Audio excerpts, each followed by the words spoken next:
जनन स्वास्थ्य पार्ट 2 गर्भ निरोधक यानी कॉन्ट्रासेप्टिव्स। ठीक है, सबसे पहले आता है हमारा आइडियल कॉन्ट्रासेप्टिव्स क्या है। तो आदर्श गर्भ निरोधक प्रयोगकर्ता के हितों की रक्षा करने वाला, यानी जो प्रयोग कर रहा है उसकी जो हित हैं उसकी वो रक्षा करे, आसानी से उपलब्ध यानी मार्केट में ईजिली हमें मिल जाए, उस प्रभावी हो यानी जो उसका प्रभाव है कि गर्भ ना धारण हो पाए वो ज़्यादा होना चाहिए, मगर जो इसका दुष्प्रभाव है वो कम से कम हो या तो हो ही ना।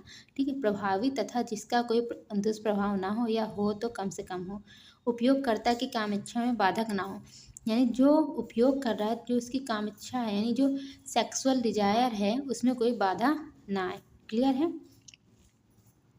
ये आपको जो है पूरा एज इट इज चारों पॉइंट लिखना होगा जब एग्जाम में आपके आए। ठीक है, अब हम बात करते हैं गर्भ निरोधक कितने तरह के होते हैं।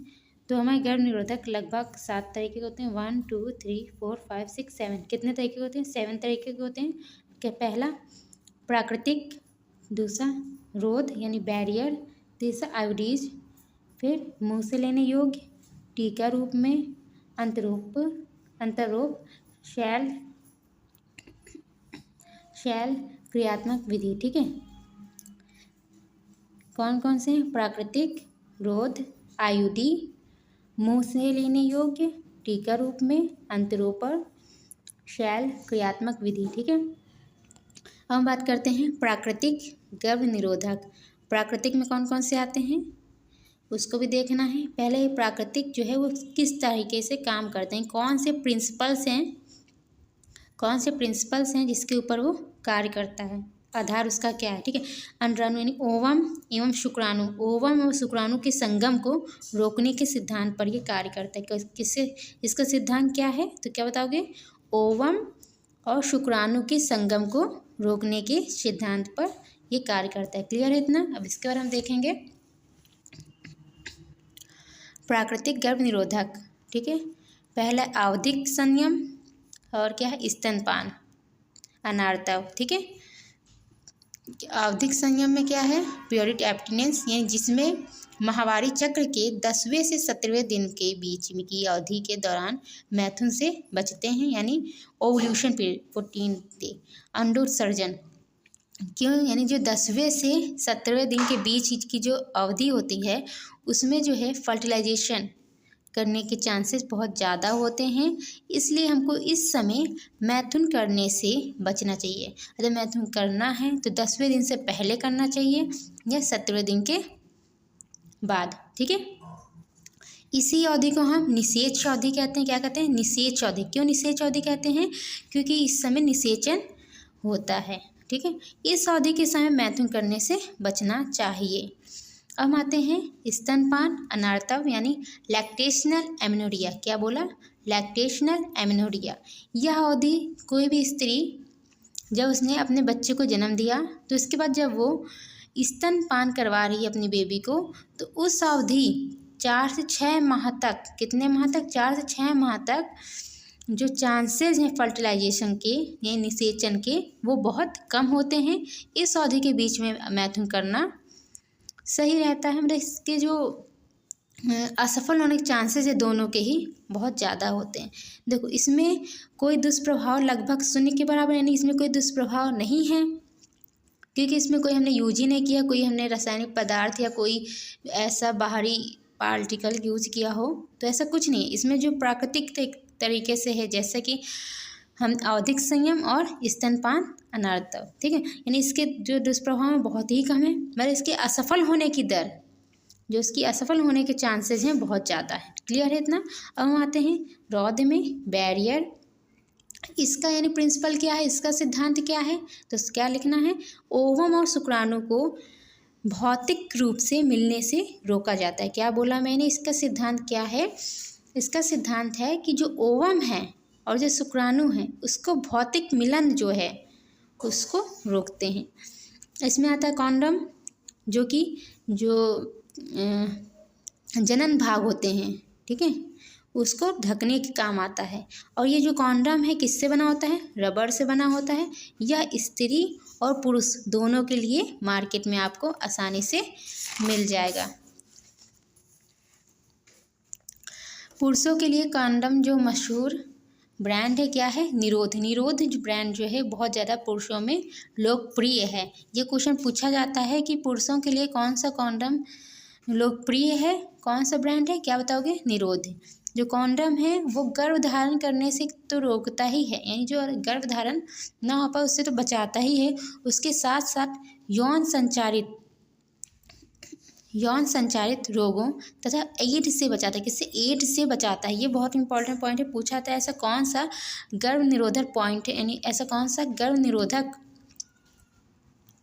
तरीका है जो यौन संचारित रोग यानी एड्स से बचाता है, क्या बताओगे, कॉन्डम। ठीक है, स्त्री एवं पुरुषों को दोनों के लिए कॉन्डम उपयोग के बाद फेंकने वाले होते हैं, यानी चाहे स्त्री हो या पुरुष हो, दोनों के कॉन्डम जब यूज हो जाते हैं तो उसको फेंकना होता है। ठीक है, इन्हें स्वयं लगाया जाता है, इन्हें हम स्वयं लगा सकते हैं, इसमें कोई दिक्कत नहीं कि कोई डॉक्टर हो या नर्स हो, ऐसा कुछ नहीं, इसमें स्वयं लगाते हैं, जिसकी वजह से जो उपयोग करता है उसकी गोपनीयता बनी रहती है, उसकी गोपनीयता बनी रहती है। ठीक है, जो जैसे एग्जाम्पल लें स्त्री के लिए, डायाफ्राम, गर्भाशय, ग्रीवा टोपी, वॉल्ट। ठीक है, स्त्री ये भी जो डायाफ्राम है, गर्भाशय, ग्रीवा को टोपी, यानी इसको हम सर्वाइकल कैप बोलते हैं। वॉल्ट है, ये स्त्रियों के लिए ये है, रबड़ की बनी होती है, इसमें हम गर्भाशय, ग्रीवा को ढकने के लिए इस्तेमाल किया जाता है। इन्हें हम दोबारा यूज़ कर सकते हैं, पुनः इस्तेमाल कर सकते हैं। जो कॉन्डम है उसको पुनः इस्तेमाल नहीं किया जाता। जो मैंने डायाफ्राम, गर्भाशय, ग्रीवा टोपी और वॉल्ट है उसको हम दोबारा यूज कर सकते हैं। गर्भ निरोधक क्षमता बढ़ाने के लिए अन्य साधन भी हैं, यानी इतना तो हमने यूज किया है, हम चाहते हैं कि जो गर्भ निरोधक जो क्षमता है उसे हम और ज़्यादा बढ़ा सकें। तो कैसे बढ़ाएंगे, शुक्राणुनाशक क्रीम है, क्या है, स्पर्मिसाइडल क्रीम, इंग्लिश में क्या बोलते हैं, स्पर्मिसाइडल क्रीम, यानी शुक्राणुनाशक क्रीम, जेली फॉर्म, ये सब चीज़ें जो हैं यूज करके हम अपनी गर्भ निरोधक क्षमता बढ़ा सकते हैं। क्लियर है। अब आते हैं सबसे मेन पॉइंट में, आईयूडीज। ठीक है, इंट्रा यूट्रीन डिवाइसेज, जिसे हम अंतः गर्भाशय युक्ति के नाम से जानते हैं। भारत में दूसरी प्रभावी और लोकप्रिय विधि अंतः गर्भाशय युक्ति यानी आईयूडी है। ठीक है, उसका उपयोग किया जाता है, महिलाओं में ये बहुत ज़्यादा लोकप्रिय मानी जाती है। ठीक है, अंतः गर्भाशय युक्ति इंट्रा यूट्रीन डिवाइस आईयूडीज, जो मैंने अभी पीछे देखा है वही है। ये महिलाओं में सबसे ज़्यादा लोकप्रिय है, सबसे ज़्यादा उपयोग किया जाता है। कहाँ, भारत में सबसे ज़्यादा लोकप्रिय और सबसे ज़्यादा उपयोग किया जाता है डॉक्टरों या अनुभवी नर्सों द्वारा योनि मार्ग में गर्भाशय में लगाई जाती है। ठीक है, यानी डॉक्टरों और अनुभवी नर्सें हैं उनके द्वारा योनि मार्ग में गर्भाशय में लगाई जाती है। अभी तक जो मैंने कॉन्डम पढ़ा था, सर्वाइकल कैप्स यानी गर्भाशय, ग्रीवा टोपी, डायफ्राम, वॉल्ट पढ़ा था, उसको जो उपयोग करता है वो अपने आप लगा सकता है, मगर जो ये है आईयूडी है इसको अपने आप नहीं लगाया जाता, इसको डॉक्टर या अनुभवी नर्सें द्वारा ही योनि मार्ग से गर्भाशय तक लगाया जाता है। क्लियर है। अब आते हैं आईयूडी में। आईयूडी तीन तरीके के होते हैं, 3 टाइप्स। औषधि रहित आईयूडी, तांबा मोचक आईयूडी, हार्मोन मोचक आईयूडी। औषधि रहित आईयूडीज क्या कौन से होते हैं, लिपेस, लूप, तांबा मोचक IUDs, copper T, copper 7, multiload 375, copper T, copper 7, multiload 375। अब हार्मोन मोचक IUDs, Progestasert, LNG-20, Progestasert, LNG-20। अगर आपको यानी एक क्वेश्चन बताती हूँ जो नीट में भी पूछा गया है, नीट में पूछा गया था इनमें से कौन सा हार्मोन मोचक आईयूडी है। ठीक है, ऑप्शन थे lipase loop, copper T, copper 7, LNG-20। तो आप क्या बताएंगे, LNG-20 हार्मोन मोचक आईयूडी है। ठीक है, अब एक जो है आपके बोर्ड एग्जाम में क्वेश्चन पूछा जाता है कि आईयूडी के बारे में, जो आईयूडी है उसका उल्लेख करें, उसके भागों का उल्लेख करें। ठीक है, तो आपको पूरा ही लिखना होगा, पूरा मैंने लिखा है तभी साफ साफ कि क्या बताओगे, अंतः गर्भाशय युक्ति इंट्रा यूट्रीन डिवाइस आईयूडी इसे कहते हैं। ये लोकप्रिय, भारत में ये सबसे ज़्यादा लोकप्रिय, महिलाओं द्वारा सबसे ज़्यादा उपयोग किया जाने वाला साधन है। डॉक्टरों या अनुभवी नर्सों द्वारा योनि मार्ग से गर्भाशय में लगाया जाता है। आईओडी तीन टाइप्स के होते हैं, औषधि रहित आईओडी, लिपेस लूप, तांबा मोचक IUD, copper T, copper 7, multiload 375, hormone मोचक आईओडी, प्रोजेस्टर सल्ट, LNG 20। ठीक है। अब एक ये भी क्वेश्चन आता है, तांबा मोचक आईओडी गर्भाशय में ऐसा क्या कार्य करता है जिससे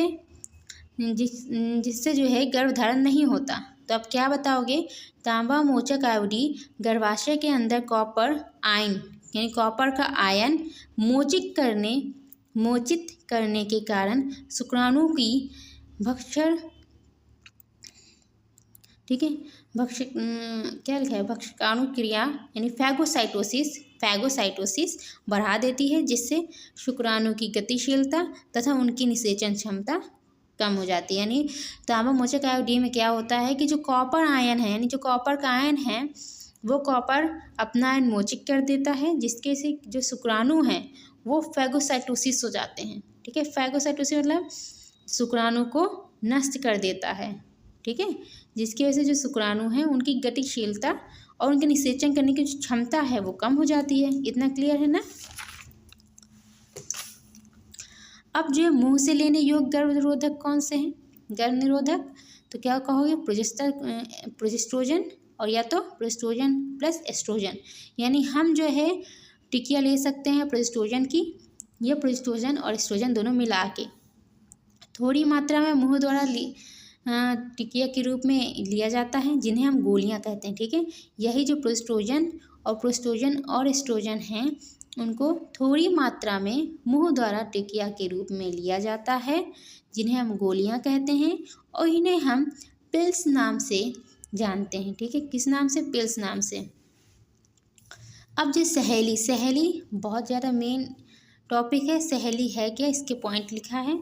सहेली क्या है, नई गर्भ निरोधक गोली है, गैर स्टेरॉइडली सामग्री से बनी हुई। किससे बनी हुई है, गैर स्टेरॉइडली सामग्री से बनी हुई है। हफ्ते में एक बार ली जाती है। दुष्प्रभाव बहुत ही कम है, उच्च निरोधक क्षमता। अब पूछा जाता है CDR जो सहेली है वो कहाँ बनी है, क्या कहोगे, CDRI लखनऊ। कहाँ बनी है, CDRI लखनऊ। CDRI फॉर्मूला क्या है, पूरा नाम क्या है, सेंट्रल ड्रग रिसर्च इंस्टीट्यूट। ठीक है, CDRI central drug research institute नाम है, जो कि लखनऊ में है। कहाँ है, लखनऊ, UP। ये पूछा जाता है सहेली कहाँ बनी, क्या कहोगे, CDRI लखनऊ। ये जो है गैर स्टेरॉइडली सामग्री से बनी हुई है, हफ्ते में एक बार ली जाती है। इसके दुष्प्रभाव बहुत ही कम है, उच्च निरोधक क्षमता दिखाता है। अब बात करते हैं टीका और अंतरोप पर। ठीक है, अंतरोप, टीका क्या है और अंतरोप क्या है।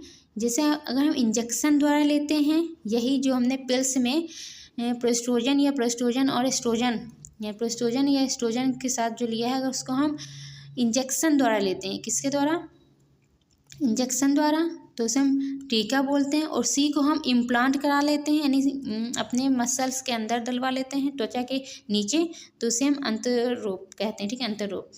स्त्रियों द्वारा प्रोजेस्ट्रोजन अकेले या फिर एस्ट्रोजन के साथ इसका संयोजन भी टीके या त्वचा के नीचे अंतरोप यानी इम्प्लांट के रूप में किया जा सकता है। इसके कार्य की विधि ठीक गर्भ निरोधक गोलियों की भांति ही होती है, क्योंकि सामग्री जो ली है वो तो गोलियों की ही है ना। चाहे तुम उसको इंजेक्शन से लो या इम्प्लांट करवा लो, सामग्री तो एक ही है। तो जो कार्य है, कार्य की विधि है, वो भी एक ही होगी। मतलब जो इसकी अवधि है प्रभाव की, लंबी अवधि के लिए प्रभावकारी। कैसी, लंबी अवधि के लिए प्रभावकारी। अब हम बात करते हैं आपातकालिक गर्भ निरोधक। मैथुन के 72 घंटे के भीतर ही प्रोजेस्ट्रोजन या प्रोजेस्ट्रोजन संयोजनों यानी प्रोजेस्ट्रोजन और एस्ट्रोजन का प्रयोग या आईओडी के उपयोग को आपातकालिक गर्भ निरोधक के रूप में बहुत ही प्रभावी पाया गया है। यानी जैसे कोई ऐसा केस हो जाए, ठीक है, कोई यानी ऐसा केस जैसे रेप्स हो रहे हैं, तो उसमें जो है ये इसे इमरजेंसी पिल्स दी जाती है। इसको हम क्या बोलते हैं, क्या बोलते हैं, इमरजेंसी पिल्स बोलते हैं। क्या बोलते हैं? इमरजेंसी पिल्स, जो कि 72 घंटे के भीतर दिया जाता है। ये प्रश्न पूछा जाता है कि इमरजेंसी पिल्स कब दिया जाता है, तो 72 घंटे के भीतर दिया जाता है। ठीक है, हम बात करते हैं शैल क्रियात्मक विधियाँ। ठीक है, शैल क्रियात्मक विधियाँ यानी बांधीकरण। अब हम बांधीकरण की बात करते हैं। स्टेरिलाइजेशन, जो कि इरिवर्सिबल है, यानी एक बार आपने बांधीकरण करवा लिया, जिसे आम भाषा में नसबंदी के नाम से जानते हैं। अगर एक बार नसबंदी करवा ली जाती है तो दोबारा जो है दोबारा बच्चे नहीं हो सकते हैं। ठीक है, अगर हम यही पुरुषों में करते हैं तो उनकी जो शुक्रवाहक होती है उसको हम चीरते हैं, फिर से उसे बांध देते हैं। ठीक है, किसे? वासा डिफरेंस, जिसे हम चीरते हैं और फिर बांध देते हैं। इसी टेक्निक को हम वैसेक्टोमी या शुक्रवाहक उच्छेदन के नाम से जानते हैं। शुक्रवाहक उच्छेदन के नाम से जानते हैं। ठीक है, शुक्रवाहक उच्छेदन के नाम से जानते हैं। और यही स्त्रियों में हो रहा है, जिसमें हम डिंबवाहिनी नलिका को चीरते हैं, फिर उसे जो है बांध देते हैं, तो उसे हम ट्यूबेक्टोमी या नलिका उच्छेदन के नाम से जानते हैं। ठीक है, किस नाम के? ट्यूबेक्टोमी या नलिका उच्छेदन के नाम जानते हैं। क्लियर है? अब ये पूरा रिवीजन करते हैं कि आज हमने क्या क्या पढ़ा। ये हमारा पार्ट 1, जो कि हमने इसे कल पढ़ा था। जनन के सभी पहलुओं सहित एक संपूर्ण स्वास्थ्य, अर्थात शारीरिक, भावनात्मक, व्यवहारात्मक, सामाजिक स्वास्थ्य। ठीक है, जिसके हिसाब से ये परिभाषा है, ये WHO के हिसाब से परिभाषा है। इसका हेडक्वार्टर कहाँ है? जेनेवा में है। कार्य योजना, विश्व में सबसे पहले भारत ने कार्य योजना दी थी, जिसे हम परिवार नियोजन कहते हैं। परिवार नियोजन सबसे पहले 1951 में लाया गया। जनन एवं बाल स्वास्थ्य सेवा कार्यक्रम RCH 1997 में लाया गया। जागरूक करने हेतु विषय गर्भ निरोधक विकल्प, जो कि आज हमने पढ़ा है। गर्भवती माताओं की देखभाल, माँ और बच्चे की प्रसूत्तर स्तनपान के महत्व, लड़का लड़की को समान महत्व, यौन संबंधी अपराध। ये रिवीजन है, तो इसमें ज़्यादा समझा नहीं रही हूँ। जो पहला जो स्तनपान कराने में जो शिशु को एंटीबॉडी मिलती है, कौन सी मिलती है? Antibody A। ठीक है, जनन संबंधी समस्याएं, सकभरता, जिसे हम कल पढ़ेंगे, बांध्यता, बांझपन, प्रसव, यौन संचारित रोग, गर्भपात, गर्भ निरोधक के बारे में, यह ऋतुस्राव, महावरी संबंधी समस्याएं। ठीक है, ओलवेधन क्या है? अम्योसेंटेसिस एक टेक्निक है। माता के गर्भ में से अम्योटिक द्रव्य का कुछ भाग यानी सिरिंज द्वारा बाहर निकाला जाता है। इसमें फीटस कोशिकाएं होती हैं। गुणसूत्रों का विश्लेषण करके जांच करते हैं। किसकी जांच? लिंग की जांच, उपापचयी विकार, अनुवांशिक संरचना, अनुवांशिक विकार। ठीक है, ये जैसे कि गर्भाशय है, गर्भाशय की लेयर है, यूट्रीन वॉल, ये इसके अंदर अम्योटिक द्रव भरा है, अम्योटिक फ्लूइड। ये प्लेसेंटा है, जो माँ और बच्चे के बीच में संबंध रखता है, प्लेसेंटा। ये सिरिंज है, हम यहाँ से अम्योटिक फ्लूइड को भरते हैं, फिर उससे जांच करते हैं। इसका जो अम्योसेंटेसिस यानी जो उलवेधन टेक्निक है, उसका उद्देश्य क्या है? संतान में किसी भी संभावित विकलांगता अथवा विकार का पता करते हैं। इसका दुरुपयोग होने लगा। भ्रूण लिंगज्ञात, मादा भ्रूण हत्या, देश का लिंग अनुपात असंतुलित हो गया। और इसमें जो है जो उलवेधन टेक्निक है, इसमें कानूनी रूप से प्रतिबंध लगाया गया, क्योंकि इसमें मादा भ्रूण यानी जो लड़कियां होती हैं तो उनको जन्म से पहले ही मार दिया जाता है। ठीक है, इतना क्लियर है। जो हमने आज पढ़ा है, गर्भ निरोधक कॉन्ट्रासेप्टिव्स यानी आदर्श गर्भ निरोधक कैसा होना चाहिए? प्रयोगकर्ता के हितों की रक्षा करने वाला, आसानी से उपलब्ध हो सके, प्रभावी हो। इसमें प्रभावी जो है होगा, अप्रभावी नहीं होगा। प्रभावी इसलिए क्योंकि हम प्रभाव की बात करें, जो गर्भ निरोधक है उसका प्रभाव होना चाहिए, गलत चीज़ों का प्रभाव नहीं। किसका प्रभाव? गर्भ निरोधक का प्रभाव होना चाहिए, इसलिए हमने कहा इसे प्रभावी, अप्रभावी नहीं होगा। ठीक है, जो इसके दुष्प्रभाव हैं वो जो है वो अप्रभावी हो। ठीक है, और जो इसका प्रभाव जिससे वो निरोध कर सके वो प्रभावी होना चाहिए। ठीक है, प्रभावी तथा जिसका कोई दुष्प्रभाव ना हो तो कम से कम हो। उपयोगकर्ता की कामेच्छा में बाधक ना हो। जो उपयोगकर्ता है, जो कपल है उसमें उसकी जो सेक्सुअल डिजायर है उसमें कोई बाधा ना आ पाए। अब हम बात करते हैं गर्भ निरोधक कितने तरह के होते हैं, तो 7 तरीके के होते हैं। कितने तरह के? 7। प्राकृतिक रोध यानी बैरियर, आईयूडी, मुंह से लेने योग्य, टीका रूप में, अंतरोग, शैल क्रियात्मक विधि। ठीक है। प्राकृतिक गर्भ निरोधक की बात करें जिसमें ओवम और शुक्राणु के संगम को रोकते हैं, इसके सिद्धांत में कार्य करता है। प्राकृतिक गर्भ निरोधक भी दो हैं, आवधिक संयम, प्योरिटी एब्स्टिनेंस, जिसमें महावरी चक्र के 10वें से 17वें दिन के बीच की अवधि के दौरान मैथुन से बचते हैं, और अंडोत्सर्जन अवधि यानी जो 10वें से 17वें दिन के बीच की अवधि है उसे अंडोत्सर्जन अवधि कहते हैं। इस अवधि को निषेच अवधि कहते हैं। कौन सी अवधि कहते हैं? निषेच अवधि कहते हैं, क्योंकि इस अवधि में निषेचन बहुत जल्दी होता है। इस अवधि के समय मैथुन करने से हमें बचना चाहिए। और स्तनपान अंतर अनार्तव, स्तनपान अनार्तव, लैक्टेशनल एमेनोरिया, क्या बोला? लैक्टेशनल एमेनोरिया, इसकी अवधि 4 से 6 महीने तक है।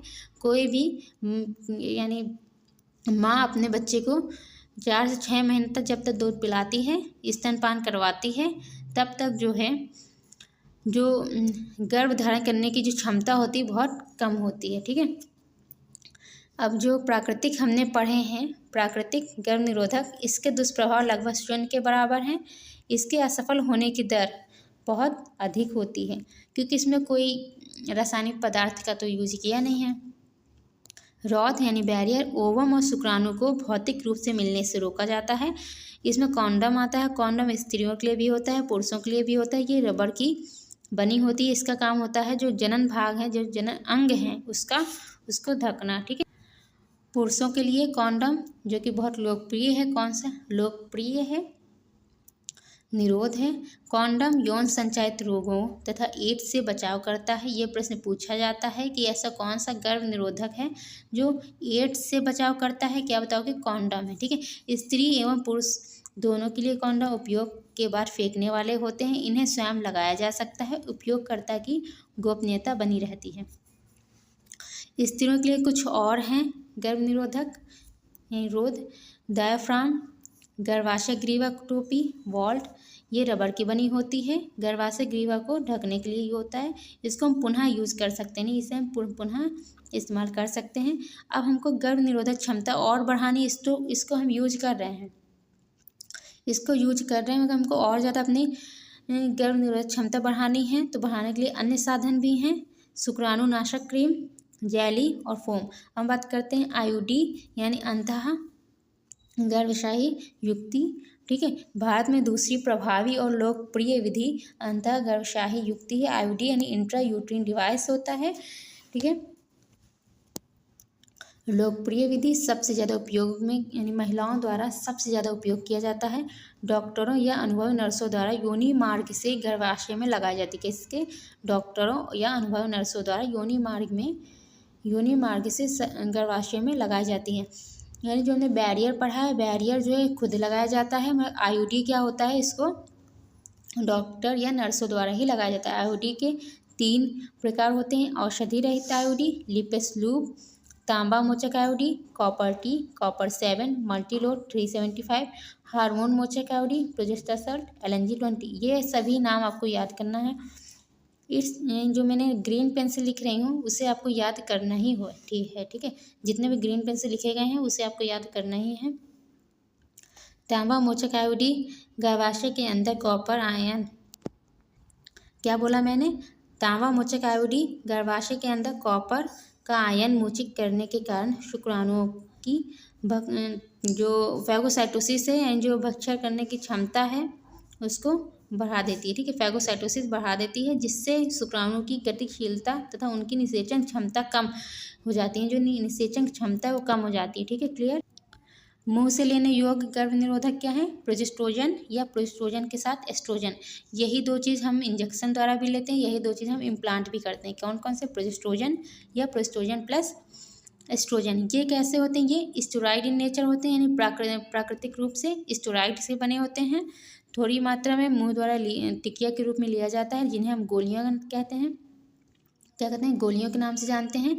मगर आम यानी आजकल इसे हम पिल्स कहते हैं। क्या कहते हैं? पिल्स कहते हैं। सबसे महत्वपूर्ण जो कि नई गर्भ निरोधक गोली है जिसे हम सहेली कहते हैं, जो कि स्टेरॉइड की नहीं बनी, यानी गैर स्टेरॉइडली सामग्री से बनी है। किससे? गैर स्टेरॉइडली सामग्री से बनी है। और जो ऊपर मुंह से लेने योग्य हमने कहा प्रोजेस्टेरोन और एस्ट्रोजन, ये जो है स्टेरॉइड से बनी होती है। और सहेली गैर स्टेरॉइडली सामग्री से बनी होती है। हफ्ते में एक बार ली जाती है। कैसे?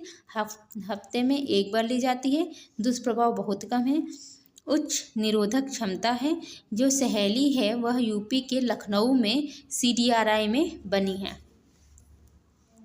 टीका और अंतरोप, ठीक है। अंतरोप यानी स्त्रियों द्वारा प्रोजेस्टेरोन अकेले या फिर एस्ट्रोजन के साथ इसका संयोजन भी टीका या त्वचा के नीचे अंतरोपण यानी इम्प्लांट के रूप में किया जाता है, ठीक है। इसके कार्य जो इनके कार्य हैं, जो इसके कार्य की विधि ठीक गर्भ निरोधक गोलियों की भांति होती है, लंबी अवधि के लिए प्रभावकारी हैं, ठीक है। लंबी यानी इनकी जो अवधि होती है वो ज़्यादा लंबी होती है। इमरजेंसी पिल्स यानी आपातकालिक गर्भ निरोधक मैथुन के 72 घंटे के भीतर ही प्रोजेस्टेरोन या प्रोजेस्टेरोन संयोजनों यानी प्रोजेस्टेरोन और एस्ट्रोजन का प्रयोग IUD के उपयोग को आपातकालिक गर्भ निरोधक के रूप में बहुत ही प्रभावी पाया गया है। इसको क्वेश्चन आता है कि हम आपातकालिक गर्भ निरोधक कितने घंटे में दिया जा सकता है कि वह प्रभाव कर सके। तो 72 घंटे के भीतर अगर हम दे रहे हैं तो वह प्रभाव करेगा, जिससे गर्भधारण नहीं होगा। इसे क्या बोलते हैं? इमरजेंसी पिल्स बोलते हैं। सेल क्रियात्मक विधियाँ, बांधीकरण, स्टेरिलाइजेशन, जो कि इरिवर्सिबल होती हैं, यानी वापस से ठीक नहीं हो सकती हैं, ठीक है। पुरुषों में ये हम वैसेक्टोमी के नाम से जानते हैं। इसमें शुक्रवाहक जो होती है उसको हम चीरते हैं। किसको? शुक्रवाहक को चीरते हैं, फिर उसे बांध देते हैं, जिसे हम वैसेक्टोमी या शुक्रवाहक उच्छेदन के नाम से जानते हैं। वहीं स्त्रियों में हम जो है नलिका उच्छेदन कहते हैं, जिसमें फैलोपियन ट्यूब यानी डिम्ब वाहिनी नलिका को चीरते हैं। जैसे यहाँ मैंने चीरा है, फिर उसे बांध देते हैं, तो उसे हम नलिका उच्छेदन या ट्यूबेक्टोमी के नाम से जानते हैं। इसमें आपको नाम ही याद करना है कि पुरुषों में क्या नाम है, स्त्रियों में क्या नाम है। तो क्या होता है? पुरुषों में वैसेक्टोमी यानी शुक्रवाहक उच्छेदन, और स्त्रियों में ट्यूबेक्टोमी यानी नलिका उच्छेदन है। पुरुषों में हम शुक्रवाहक को चीरते हैं और फिर बांध देते हैं, वहीं स्त्रियों में हम डिम्ब वाहिनी नलिका को चीरते हैं फिर बांध देते हैं। क्लियर है?